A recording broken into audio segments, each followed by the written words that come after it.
December 2న ఒంటిమిట్టలో ఆత్మీయ సమ్మేళనం. ఆంధ్ర భద్రాద్రిగా విరాజిల్లుతున్న ఒంటిమిట్ట శ్రీ కోదండరామస్వామి దేవాలయం వద్ద డిసెంబర్ 2న అన్నమయ్య కళాక్షేత్రం తిరుపతి వారు కడప జిల్లా బృందాలతో ఆత్మీయ సమ్మేళనం నిర్వహించనున్నారు. ఈ మేరకు అన్నమయ్య కళాక్షేత్రం తిరుపతి పీఠాధిపతి శ్రీ విజయశంకర్ స్వామి ఓ సమావేశంలో మాట్లాడుతూ, గత 2 సంవత్సరాలుగా అన్నమయ్య కళాక్షేత్రం తిరుపతి ఆధ్వర్యంలో కడప జిల్లా అధ్యక్షుడు సాంబయ్య అధ్యక్షతన ఒంటిమిట్ట శ్రీ కోదండరామస్వామి దేవాలయం ఎదురుగా భక్త సంజీవరాయ స్వామి ఆలయంలో భజన కార్యక్రమాలు జరుగుతున్నాయి. వీరికి తిరుమల తిరుపతి దేవస్థానం వారు మౌలిక వసతులు, రవాణా వసతులు కల్పించడం లేదు. దీనికోసం డిసెంబర్ 2న ఒంటిమిట్ట శ్రీ కోదండరామస్వామి దేవాలయం వద్ద అన్నమయ్య కళాక్షేత్రం వారు ఆత్మీయ సమ్మేళనం నిర్వహించనున్నారు. ఇందులో 2 సంవత్సరాలుగా భజన కార్యక్రమాలు చేస్తున్న అన్నమయ్య కళాక్షేత్రం తిరుపతి, కడప జిల్లా బృందాలకు మౌలిక వసతులు, రవాణా సౌకర్యాలు కల్పించడంపై ఓ నిర్ణయం తీసుకోనున్నారు. ఈ సమ్మేళనానికి జిల్లాలోని అన్నమయ్య కళాక్షేత్రం భజన బృందాలు విచ్చేయనున్నాయి.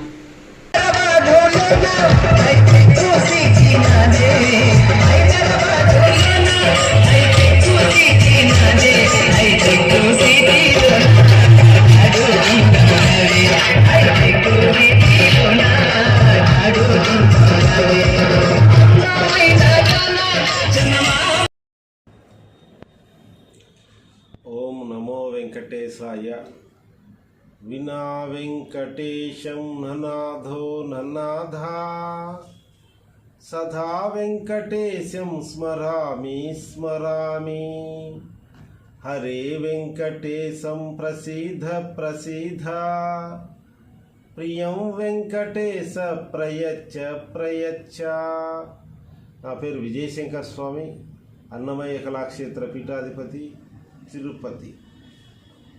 కడప జిల్లాలో శ్రీ ఒంటిమిట్ట కోదండరామస్వామి దేవస్థానంలో డిసెంబర్ 2వ తారీఖు సోమవారం ఉదయం 9 గంటలకు కడప జిల్లాలోని భజన, చకభజన, కోలాటము, గురువుల ఆత్మీయ సమ్మేళనం జరుగుతుంది.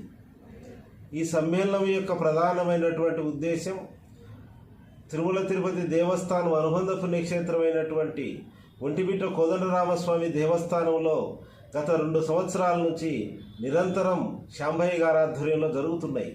వాటికి ఛార్జీలు ఇవ్వడం కానీ, ఒక వేదిక ఏర్పాటు చేయడం కానీ, ఒక వసతి ఏర్పాటు చేయడం కానీ తిరుమల తిరుపతి దేవస్థానం ఏర్పాటు చేయడం లేదు.